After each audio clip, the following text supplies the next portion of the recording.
Welcome to Lynn TV. I'm Lucy Robson with today's main stories.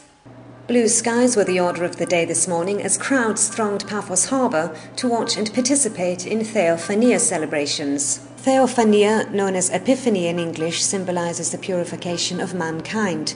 The focal point of the festival is when young men dive to retrieve the cross, which is cast into seaside water by the local church primate. The PAPHOS Theophania parade, led by Bishop Georgios, included members of the National Guard and school bands.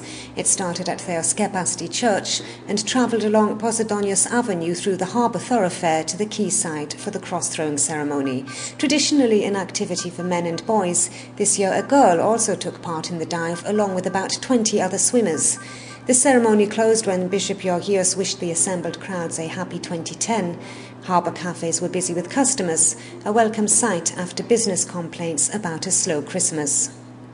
There has been a mixed reaction in PAPHOS to the smoking ban officially enforced on January 1st in line with European health regulations. Some bar and restaurant owners say that the ban has not triggered an expected drop in trade so far in spite of worries that they would lose custom. But others are reportedly defying the ban in the interests of trade. Businesses believe that measures may be relaxed within legal limits if custom does suffer. Officially, PAPHOS police have reported few incidents of smokers flouting the new ban. However, the elderly community in PAPHOS villages, accustomed to smoking in local coffee shops, are finding the new law difficult to accept.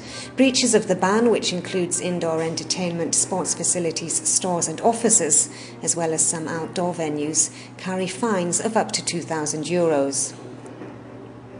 An increasing number of PAPHOS motorists are demanding compensation from contractors over damage to their vehicles from roadworks.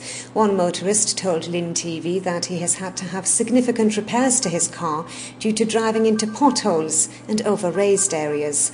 Motorists are also complaining about poorly signed road diversions which leave them stranded without directions.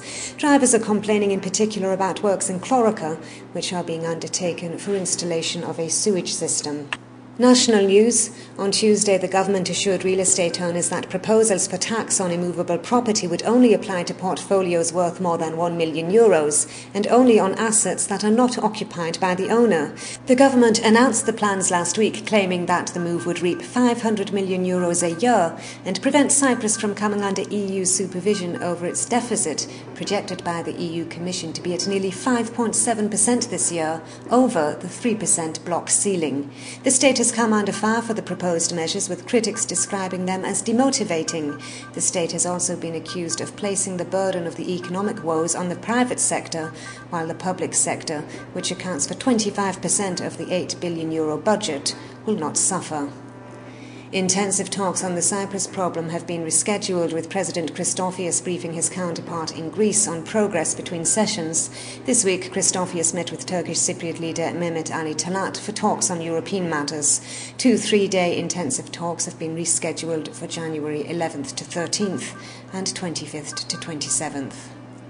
And finally, a Cypriot woman made history when she placed the first Cyprus flag at the South Pole. The Kaspersky Lab Commonwealth Antarctic expedition, aimed at bridging cultures, arrived at the geographic South Pole on December 29th, 2 days ahead of schedule. Well, that's all for this midweek roundup. We'll be back on Friday with a video roundup of the key stories of the week. Lynn TV's daily print news will be available online as usual tomorrow.